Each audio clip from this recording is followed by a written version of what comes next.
మంచిర్యాల జిల్లా భీమవరం మండలం కేంద్రంలో చేపల ముద్ర సొసైటీ డైరెక్టర్లు ఆందోళనకు దిగారు. వాటర్ ట్యాంక్ ఎక్కి తమకు న్యాయం చేయాలని ముగ్గురు డైరెక్టర్లు నిరసన వ్యక్తం చేశారు.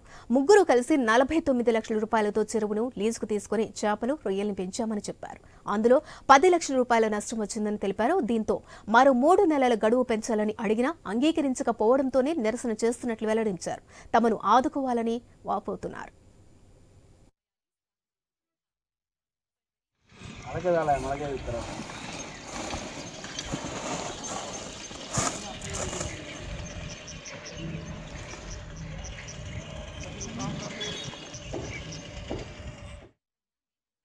లీజుకు తీసుకున్నాం. సొసైటీ వాళ్ళకు 49 లక్షలు కట్టినాం.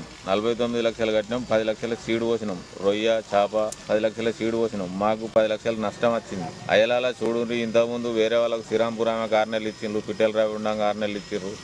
అయ్యలాల మాకు 3-4 నెలలు ఇయ్యాలని మీటింగ్ ఏర్పాటు చేసి రెండు సార్లు మీటింగ్ పెట్టినా కూడా 2 సార్లు మేము ఇయ్యం, నువ్వు దగ్గర వేడ చెప్పుకుంటూ చెప్పుకోబో, ఇంతకుముందు ఒకసారి ట్యాంక్ ఎక్కినావు అది ఇది అని చెప్పాను.